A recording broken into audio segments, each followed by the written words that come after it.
Seigneur, merci pour ta parole. Merci parce qu'on peut avoir un enseignement qui vient de toi.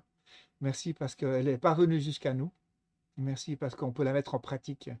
Et je veux prier, Seigneur, pour que ce qu'on va pouvoir partager aujourd'hui, ce soit quelque chose qui reste dans nos vies, pour qu'on puisse te connaître mieux, qu'on puisse avancer avec toi, qu'on puisse marcher d'un pas plus sûr, qu'on puisse vraiment considérer ce que tu as fait, ton œuvre parfaite, pour que tu sois présent, Seigneur, tous les jours de nos vies, pas basé sur nos propres justices, mais sur ta justice, Seigneur, la justice qui vient de la croix. Merci de nous bénir, Seigneur, dans ce moment de partage qu'on va avoir ce matin. Je vais demander à mon épouse de pouvoir lire premièrement le passage qui nous intéresse aujourd'hui. C'est Galates 1, des versets 6 à 10. Galates 1, verset 6. Je m'étonne que vous vous détourniez si promptement de celui qui vous a appelé par la grâce de Christ pour passer à un autre évangile. Non pas qu'il y ait un autre évangile, mais il y a des gens qui vous troublent et qui veulent renverser l'évangile de Christ. Mais quand nous-mêmes, quand un ange du ciel annoncerait un autre évangile que celui que nous vous avons prêché, qu'il soit anathème. Nous l'avons dit précédemment, et je le répète à cette heure. Si quelqu'un vous annonce un autre évangile que celui que vous avez reçu, qu'il soit anathème. Et maintenant, est-ce la faveur des hommes que je désire ou celle de Dieu? Est-ce que je cherche à plaire aux hommes? Si je plaisais encore aux hommes, je ne serais pas serviteur de Christ. Euh, dans ce passage, on voit que Paul, il va directement au centre du message. Après l'introduction qu'on a entendue de Pasteur Jean-Sébastien la semaine dernière, on voit qu'il ne va pas par quatre chemins là. Il va directement au cœur du problème. Je m'étonne que que vous détourniez si promptement de celui qui vous a appelé par la grâce de Christ pour passer à un autre évangile.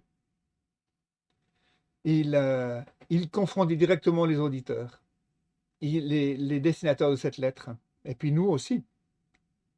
Qu'est-ce que Qu'est-ce qui s'est passé dans un passage parallèle, dans la même épître, en Galates 3, 1 à 3, il dit: Ô Galates, dépourvus de sens, qui vous a fasciné, euh, vous, aux yeux de qui Jésus-Christ était dépeint, crucifié? Voici seulement ce que je vais apprendre de vous. Est-ce que par des œuvres de la loi que vous avez reçu l'Esprit ou par la prédication de la foi? Êtes-vous tellement dépourvu de sens, après avoir commencé par l'Esprit, vous voulez maintenant finir par la chair? Qui vous a fasciné? Qu'est-ce qui s'est passé? Racontez-moi un petit peu cette histoire. Qu'est-ce qui se passe? Qu'est-ce qui se passe? Et puis ça m'a interpellé de voir à quel point Paul il est vraiment sévère par rapport à ça, par rapport au terme de l'évangile, pour pas rentrer dans un autre évangile. Il y a plein d'autres évangiles. J'en ai énuméré quelques-uns dans mon étude. Des évangiles qui sont fondés, par exemple, sur les œuvres de la loi. On voit les judaïsants du premier siècle, auxquels Paul est euh, directement confronté. Ils exigent la circoncision, l'observation de la loi pour le salut. On voit ça dans cette lettre très clairement, plus que tout dans Galates 2 et 3 qu'on va étudier, que vous allez étudier tout prochainement. Aussi, l'institutionnalisme religieux, depuis le Moyen Âge, l'Église catholique comme résultat, le salut dépend des sacrements, de l'obéissance à l'Église. Mais on voit que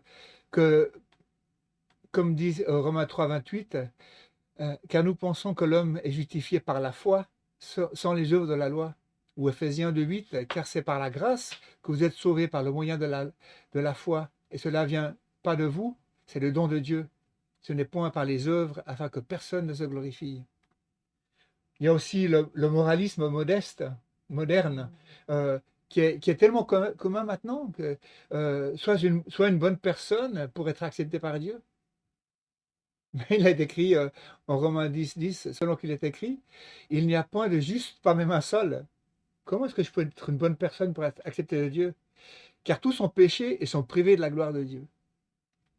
C'est des réalités, c'est des autres évangiles. Euh, les autres évangiles qui sont pas basés sur la croix, qui nient la réalité de la croix. Et ce qui est intéressant là dans ce que nous dit Paul, c'est vraiment que il faut rester dans la définition de l'évangile. La définition simple de l'évangile, ce serait l'évangile de Christ, c'est la bonne nouvelle que Dieu, qui par la mort et la résurrection de Jésus, nous pardonne nos péchés, nous réconcilie avec lui, afin et nous fait participer à la vie même de Christ par le Saint-Esprit. Autrement dit, Christ est mort, il enlève la condamnation, c'est la miséricorde. Christ est ressuscité, il nous donne une vie nouvelle, c'est vraiment la grâce. Et Christ est vivant en nous, il nous transforme de l'intérieur pour marcher selon l'Esprit. Cette grâce qu'il nous donne tous les jours. Mais sans la mort de Christ, sans la capacité qu'on a d'être devant Dieu justifié, d'être devant Dieu réconcilié, il n'y a pas de capacité de marcher avec Christ. Il n'y a pas de capacité de pouvoir être renouvelé jour après jour.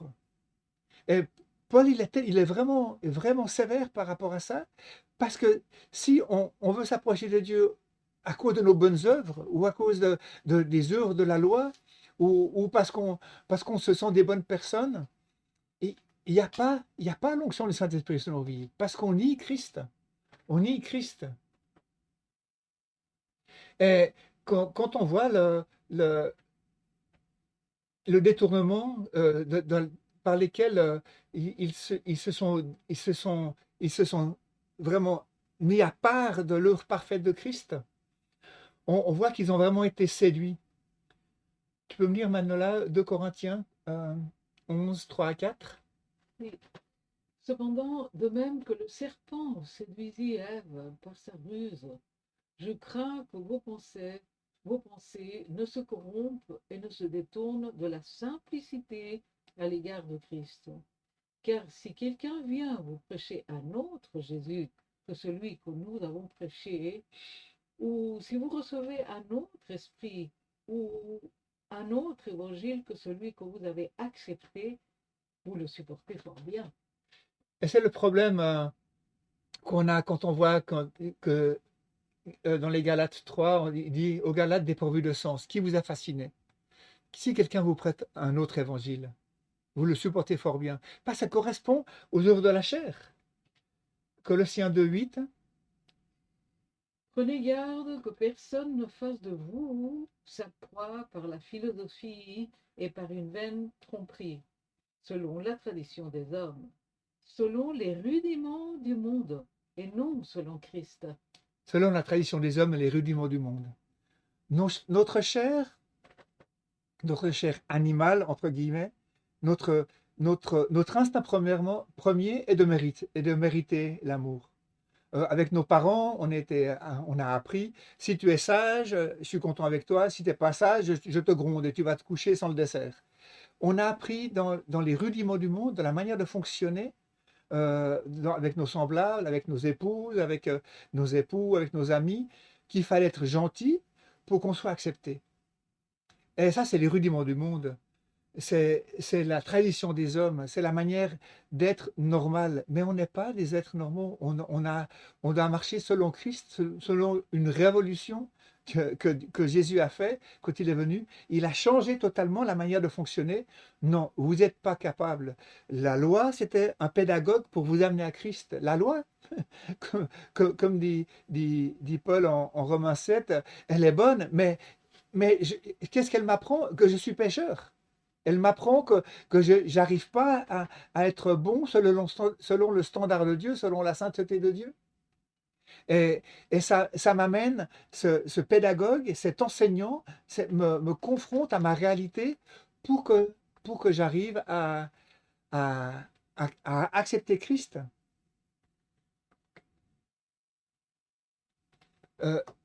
Et beaucoup de gens, simplement, parce qu'ils ils se sentent bons, c'est des gens bons, c'est pas cachère du tout, ça, c'est des, ils se, excusez-moi pour les jeux de mots ridicules, mais il faut détendre l'atmosphère. Euh, les gens n'ont pas de conviction de péché. Et ma femme rit. Mais tu expliques. Non, ben, le jambon, les jambons, ma femme veut que j'explique le jeu de mots. Les jambons, Ou le ou jambon. le jambon, ça vient du cochon et les juifs ne mangent pas de cochon, donc c'est pas cachère. Je crois que je vais couper ça de la vidéo. Bon, on continue. Le grand problème, c'est que les gens n'ont pas conviction de péché. Les gens se sentent bons. Les gens se sentent suffisamment acceptables devant Dieu. Et c'est le plus grand problème dans l'Église. On a des cœurs de pierre, on n'a pas des cœurs de chair, on n'a pas des cœurs renouvelés. Ça me fait penser à la parabole des, des, euh, des semences sur le chemin, qui tombent dans les pierres, qui croient sans racine, sans profondeur, qui n'a pas un cœur qui reçoit la réalité de Christ, qui n'a pas un cœur qui vraiment est capable de pouvoir euh, vivre cette réalité que nous ne sommes pas dignes de Dieu. Et du coup, on passe la croix sans y penser, on accepte comme une réalité théorique. Oui, Jésus est mort sur la croix pour mes péchés, on le récite, mais ce n'est pas pour rien que Jésus nous enseignait à prendre la Sainte Seine souvent, et vous la prenez chaque premier dimanche du mois, pour rappeler et planter au milieu de l'Église la réalité que Jésus est mort pour nos péchés. En Apocalypse 2,4, il est dit, mais ce que j'ai contre toi, c'est que tu as abandonné ton premier amour. Souviens-toi donc d'où tu es tombé et repens-toi. Moi, quand je pense à ça, je me dis, mais Seigneur, comment? Je ne peux pas générer moi-même la conviction de péché. Je peux pas, ça sert à quoi de méditer sur mon indignité? C'est vraiment Dieu doit nous donner cette conviction profonde au fond du cœur. Et si c'est ma prière pour ce message d'aujourd'hui, c'est ça. C'est vraiment que Dieu nous donne cette conviction profonde de, que nous ne sommes pas dignes sans la croix, sans le sang de Jésus qui a coulé pour nos péchés. Pour qu'on puisse se repentir, qu'on puisse dire Seigneur, c'est vrai, tu as raison, mais d'un cœur pur, pas seulement dans un intellect qui a compris, mais que nos cœurs soient touchés pour que vraiment nous puissions vivre la réalité et la marche dans la joie d'être pardonnés. Dans ce premier amour qu'on aurait pu vivre quand on s'est converti, quand on a compris qu'on était pécheur. Ça me fait penser au témoignage qu'a donné Gilles sur ces prisonniers qui ont été libérés, qui sont de cette maison de reconversion et puis qui ont donné leur vie au Seigneur. Ces gens-là qui sortent de prison, ils savent d'où ils viennent. C'était marcher dans leur jugement coupable. Coupable, et ils méritent la prison. Ils ont été en prison, ils ont fait leur temps. Maintenant, ils sont sortis, ils se sont convertis, ils ont donné leur vie à Jésus. Et comme on a entendu, ils sont clairs. Ils disent toutes les choses telles qu'elles sont. Ils ne racontent pas des histoires. Mais tellement souvent dans nos cultures chrétiennes, parce qu'on a passé et repassé ce message, c'est devenu un message qui a pas de substance. Et il faut qu'on retourne à nos premiers amours, comme nous exhorte Jean dans l'Apocalypse. C'est ce verset de 2 Pierre 1, verset 9, qui vient après tout un cercle vertueux, où dit après, Jésus nous a donné tout ce qui était nécessaire, la foi et la piété, et rajouté à la foi l'amour, la patience, etc., etc., etc. Il y a un cercle vertueux. Et pour arriver à la conclusion de 2 Pierre 1,9, mais celui en qui séjourne de son point est aveugle, il ne voit pas de loin. Il a mis en oubli la purification de ses anciens péchés. Pour marcher d'une manière digne du Seigneur, pour marcher en progressant dans ce cercle vertueux que Dieu veut nous donner, pour croître dans la foi, croître dans la glorification de Christ dans nos vies, il ne faut pas qu'on soit myope, il ne faut pas qu'on regarde seulement à notre nombril, il faut qu'on soit capable de nous rappeler d'où on est sorti, d'où nous sommes tombés, comme dit Apocalypse 2,4. Et c'est vraiment, vraiment un point important, et c'est ce que Dieu m'a rappelé dans ma méditation par rapport à ces Galates qui se sont détournés si facilement de l'évangile qu'on leur avait prêché. Ces gens en Galates 3:10, à qui Jésus-Christ était dépeint comme crucifié pour leurs péchés. Ils sont arrivés à Christ avec cette qualité que Jésus a été crucifié pour leur péché, que Dieu a donné Jésus afin que quiconque croit en lui soit pardonné, ne vienne pas en jugement. Mais on oublie tellement facilement ces choses-là pour entrer dans une culture chrétienne. Et moi, je vais vous réveiller ce matin. Je vais vous réveiller, je vais me réveiller moi-même pour qu'on puisse vraiment demander à Dieu de nous convaincre de notre indignité sans le sang de Jésus. Maintenant, nous sommes dignes, nous sommes déclarés dignes, déclarés amis de Dieu, appelés à nous approcher du trône de la grâce. Mais si nous ne sommes pas couverts par son sang, comment est-ce que nous allons rentrer dans le lieu saint pour prier? Comment nous allons nous présenter devant Dieu? Ce n'est pas parce que on dit au nom de Jésus à la fin de nos prières, si on n'est pas convaincu que Jésus nous rend dignes depuis le fond de notre cœur, au nom de Jésus, cette signature, comme à la fin des prières, elle ne sert à rien. Si l'esprit n'est pas dans la disposition qui reflète cette réalité.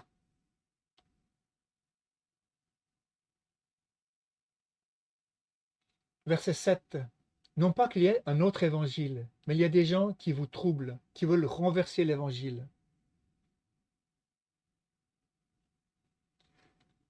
Il n'y a pas d'autre fondement que celui qu'a posé Jésus-Christ en 1 Corinthiens 3:11. Il n'y a pas d'autre fondement que cet évangile. Il n'y a pas d'autre évangile. Il y a des tentatives d'avoir d'autres évangiles, mais il n'y en a pas d'autres. Il n'y a pas de salut dans un autre nom sous le soleil que le nom de Jésus, en Acte 4:12. Et ces gens veulent renverser le message. Il y a une action diabolique, démoniaque, qui veut nous écarter de la simplicité de l'évangile, qui veut nous écarter de l'œuvre parfaite de Jésus et suffisante pour notre salut, pour nous faire croire qu'il y a d'autres moyens d'arriver à lui. Renverser, le mot renverser ici, dans le grec, c'est vraiment le retourner, mettre dans un autre sens. Comme dans Acte de 20, où ce même mot est utilisé, le soleil se changea en ténèbres. Le soleil se changea en ténèbres. Il s'est transformé, il s'est renversé. Ou Jacques 4:9, que votre rire se change en deuil. Vraiment, la pensée, c'est de mettre, de transformer ce qui était pur, ce qui était parfait, qui est le message de l'évangile pour amener autre chose.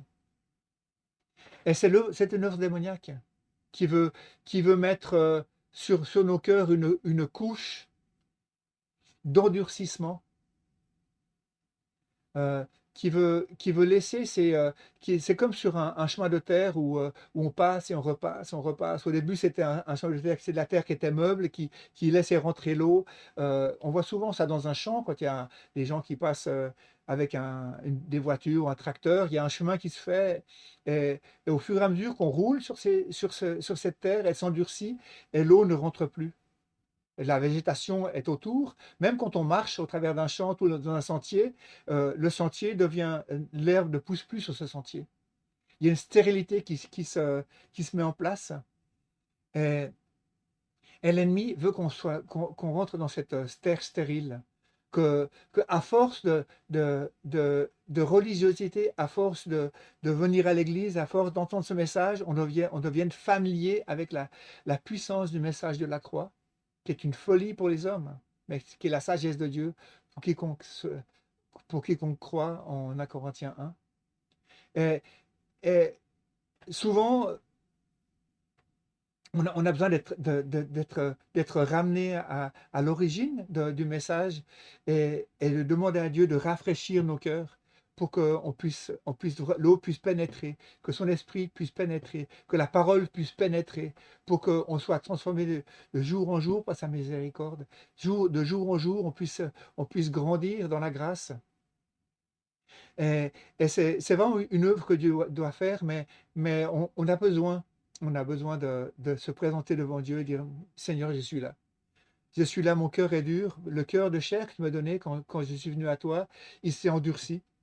Il s'est endurci et j'ai de la peine à recevoir. Je veux sortir de mon train-train. Je veux sortir de ma religiosité. Je veux sortir de ma manière de vivre. Et peut-être qu'il faut changer des habitudes. Parce que la religiosité est insidieuse. Je sais qu'il est bon d'ouvrir la parole tous les matins, de lire une dévotion, mais à quel point est-ce que, parce que j'ai lu la parole le matin, parce que j'ai lu une dévotion, je me sens meilleur et plus proche de Dieu, que Dieu va m'accepter plus? Est-ce que c'est parce que j'ai lu une dévotion, parce que j'ai lu le matin ma Bible, que Dieu m'accepte? Ou est-ce que c'est parce qu'il est mort sur la croix pour mes péchés?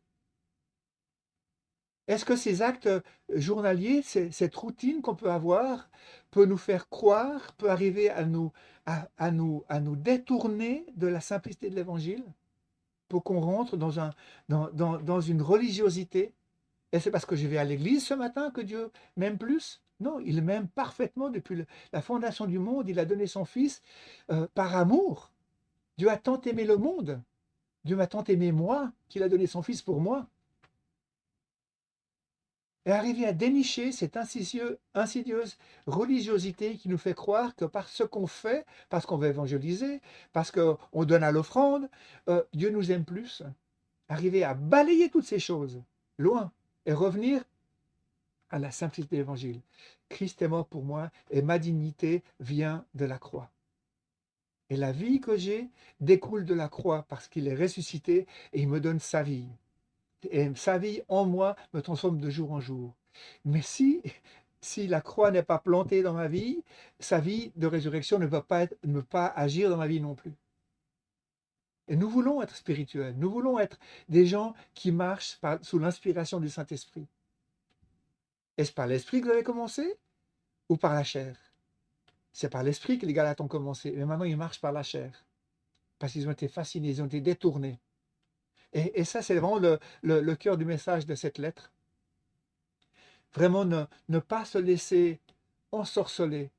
Quand Paul dit qui a fasciné vos yeux, c'est vraiment la pensée de qui vous a ensorcelé.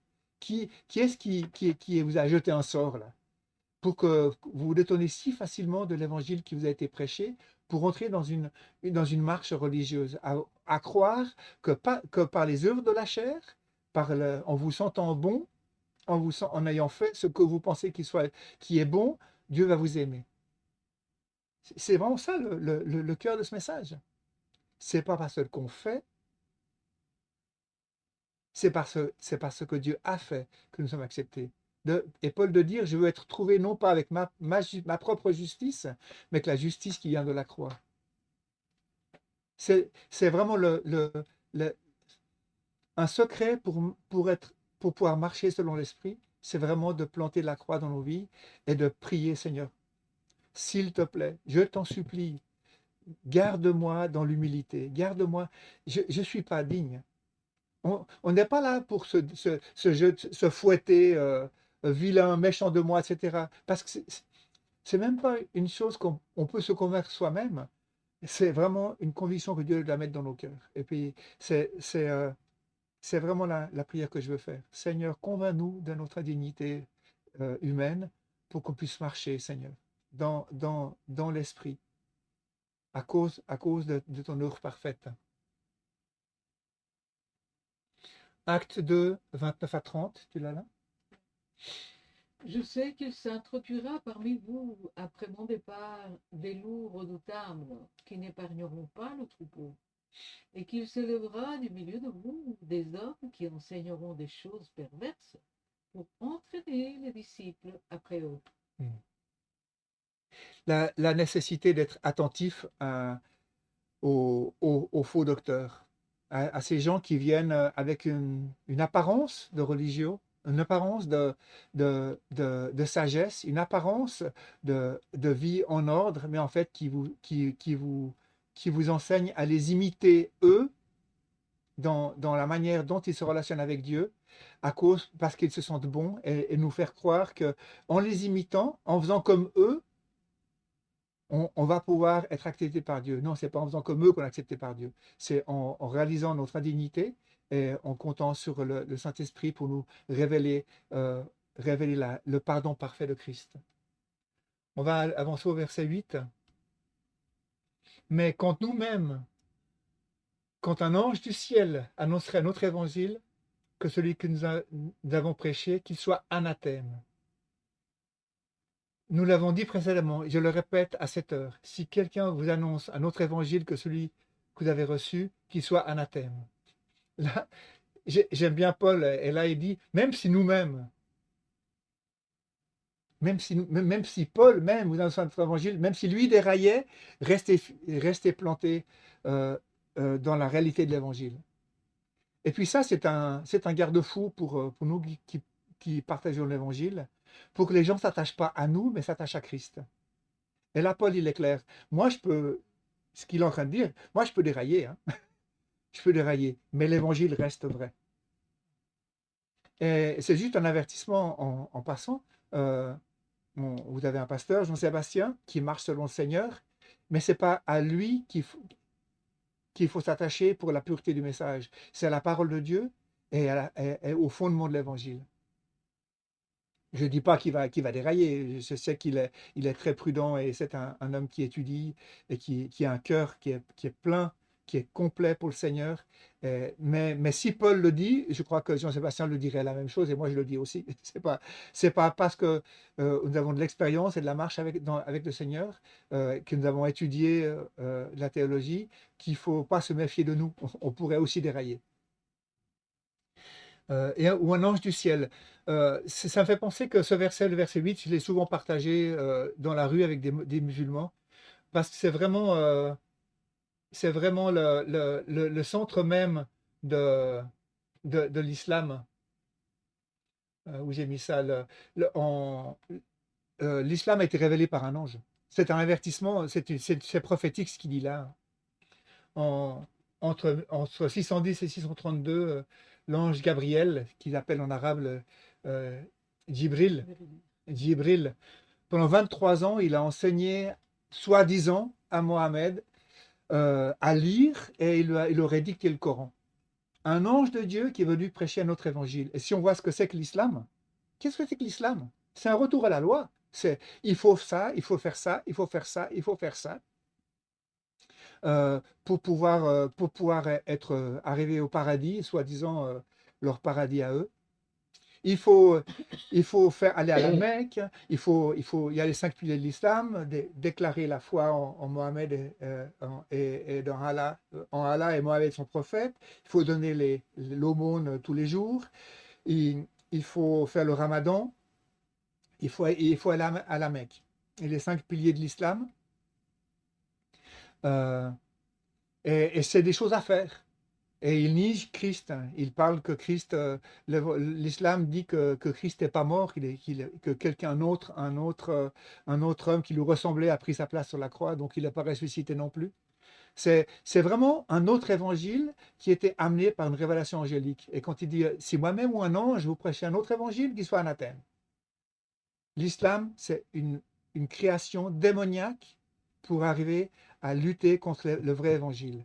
D'ailleurs, la plupart, à part dans les pays communistes, la persécution des chrétiens dans les pays communistes, comme en Corée du Nord ou en Chine ou à Cuba, la plupart des chrétiens qui sont persécutés par l'islam, par des pays qui sont musulmans. L'islam s'oppose directement à la grâce qu'on a en Jésus-Christ. Ils ne supportent pas la relation directe avec Dieu. Pour eux, c'est Inch'Allah, j'espère, c'est le fatalisme, j'espère que Dieu va faire comme ça, mais ils ont pas cette prière personnelle avec Dieu. Cette relation qu'on a en Christ, de pouvoir s'approcher du trône de la grâce, de pouvoir rentrer dans le lieu très saint dans la prière et vraiment être dans la présence de Dieu pour le louer, pour prier, pour vivre de sa vie. L'islam le nie complètement. Et c'est vraiment un message qui est fait pour aller contre l'évangile. Il était créé pour ça, c'est démoniaque. C'est démoniaque. Il y a d'autres évangiles qui sont créés pour aller pour mêler la réalité de l'œuvre parfaite de Christ avec des révélations angéliques. Par exemple, les Mormons, avec Joseph Smith, 1805, il a reçu une révélation de Moroni, aussi un ange, qui a créé le livre des Mormons. Et c'est quand on voit la réalité des Mormons, c'est vraiment un évangile relaté. Quand ils viennent à la porte avec leur chemise blanche et leur petite étiquette avec leur nom là, ils nous disent: «Ah, c'est pareil, on est chrétiens aussi», mais ils ne sont pas chrétiens du tout. Pour eux, Jésus, il est né d'un père humain et d'une mère céleste. Et puis qu'on est tous des dieux, qu'on peut grandir pour devenir tous des dieux, puis après avoir des planètes dans lesquelles on règne. Euh, non, c'est vraiment un truc bizarre, mais vraiment bizarre. Et c'est pas l'évangile. Et c'était aussi créé au travers d'une révélation angélique. En Colossiens 2, Paul nous parle du gnosticisme. Euh, des révélations secrètes des anges, des gens qui se complaisent dans des révélations angéliques et dans des révélations philosophiques. Et c'est vraiment la réalité d'une d'une foi qui n'est pas basée sur, sur la connaissance profonde de qui est Dieu et la révélation de la croix, mais c'est vraiment une foi qui est basée sur la connaissance, sur les révélations secrètes, angéliques.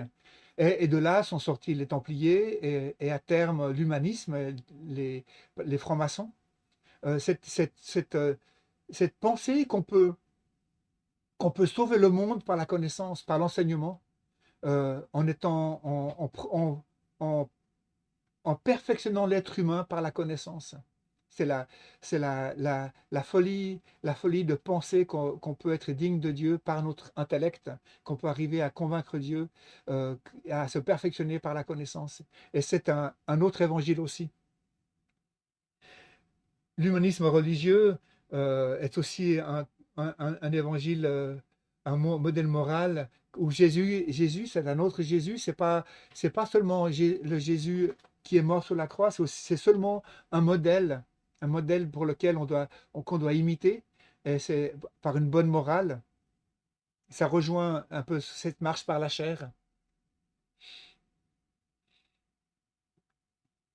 Mais Jésus, il dit, Paul dit qu'il soit anathème. Anathème, c'est vraiment le, qu'il soit, qu'il soit mis à part. L'Église catholique l'a traduit par excommunié dans ses écrits. Dans l'Ancien Testament, dans la tradition grecque de la Septante, c'était vraiment une pensée de vouer à l'interdit. Par exemple, en Josué 6,17, la ville sera harem, vouée à l'Éternel pour destruction. C'est vraiment maudit. C'est ce qui n'est pas cachère dans la pensée judaïque, ce qui est pas propre, ce qui est impropre à la consommation. Harem, c'est vraiment ce qui est pas bon. Et ces gens doivent être mis à part, doivent être voués à la destruction. Il faut vraiment les effacer de votre agenda. Si vous avez des gens qui vous prêchent un autre évangile, vous les virez de WhatsApp, vous les virez de vos contacts. En fait, c'est ça l'idée. Mettez-les à part, on veut rien savoir d'eux. Soyez prudents, purifiez la maison. Ne vous laissez pas envenimer, ne vous laissez pas fasciner, ne vous laissez pas ensorceler. Par ces gens-là, qui soient anathèmes. Là, Paul, il le répète euh, au verset 8, au verset 9, comme nous l'avons dit précédemment. Je le répète à cette heure. Il insiste. C'est comme quand Jésus dit en vérité, en vérité. Il souligne et met en gras dans le texte. Et que ça clignote en plus. C'est vraiment, faites attention. Là, je suis sérieux. Là, maintenant, vous m'écoutez. Ces gens-là, vous vous écartez d'eux. Vraiment, vous faites la place. N'allez pas fricoter avec des gens qui sont religieux, qui vous prêchent la morale, qui vous prêchent que vous êtes suffisamment bon, qu'il faut simplement imiter Christ pour être accepté. Non, vraiment, soyez clairs avec ça. Revenez au fondement de l'évangile.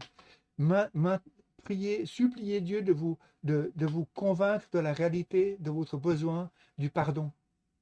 Ne soyez pas religieux, ne soyez pas familier avec l'œuvre de la croix.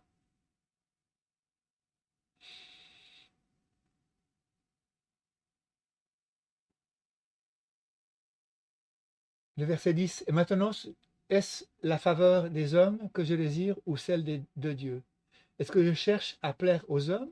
Si je plaisais encore aux hommes, je ne serais pas serviteur de Christ. On peut lire 1 Thessaloniciens 2, 4. C'est tout à la fin. Ou lis-le ici, si tu veux. J'arrive. Encore un.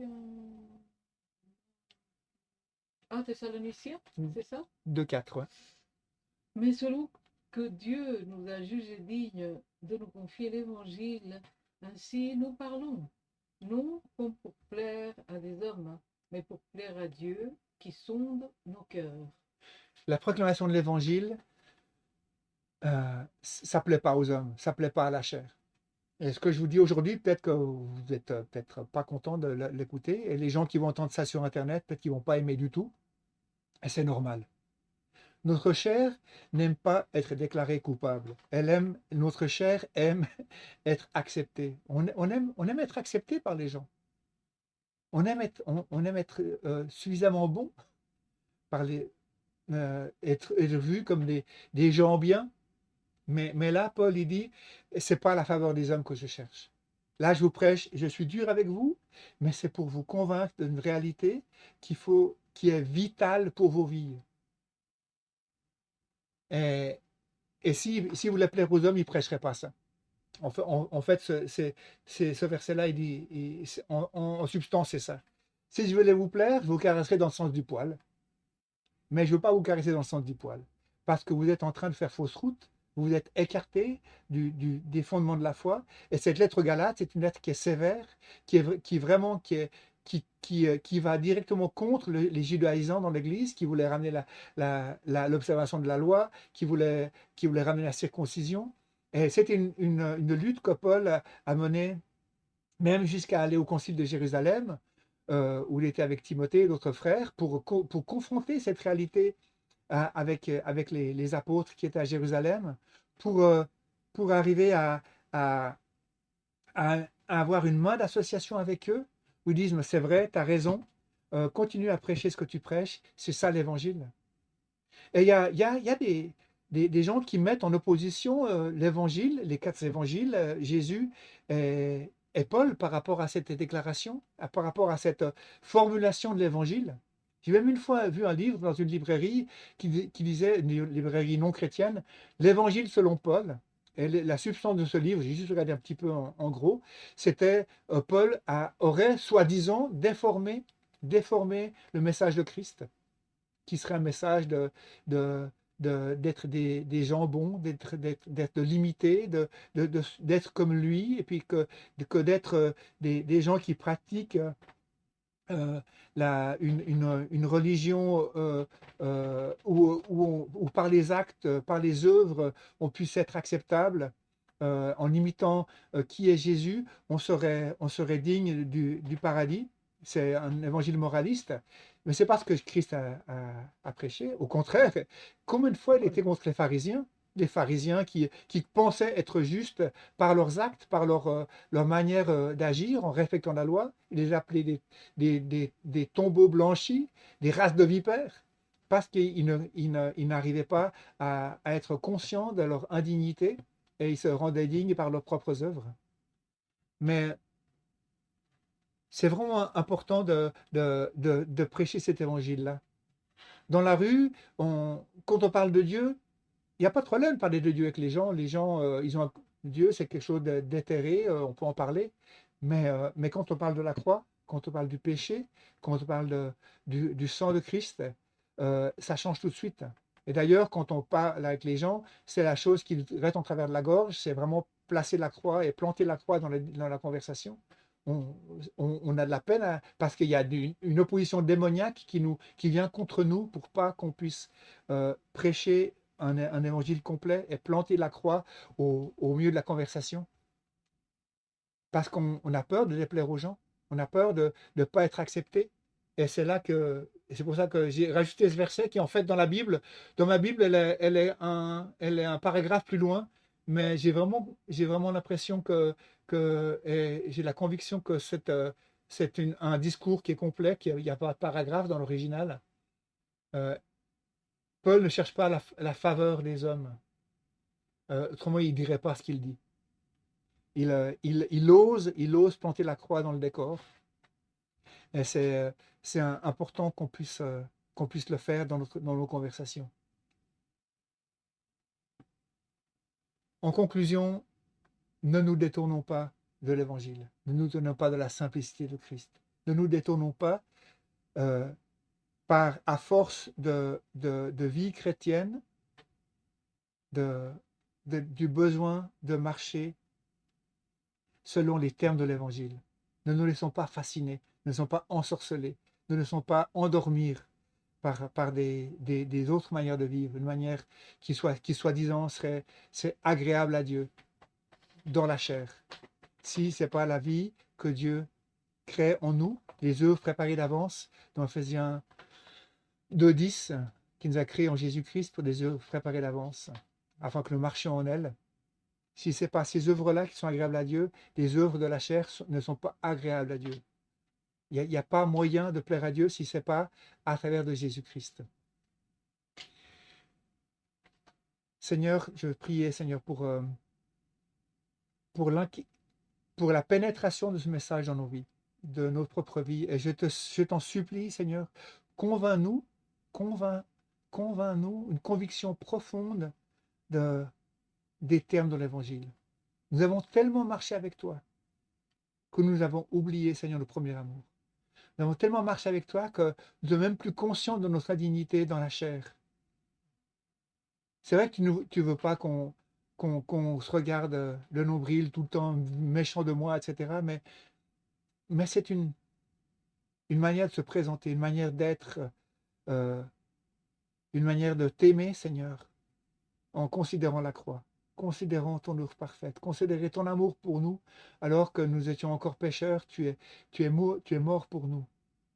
Tu es mort pour nous, tu nous as donné la vie pour qu'on marche dans la vie nouvelle de la résurrection jour après jour et la vie éternelle. Seigneur, je t'en supplie, fais une œuvre spirituelle dans nos cœurs, pour qu'on puisse vraiment marcher selon l'Évangile et pas marcher sous un mélange d'évangile et de religiosité, s'il te plaît, Seigneur. Amen.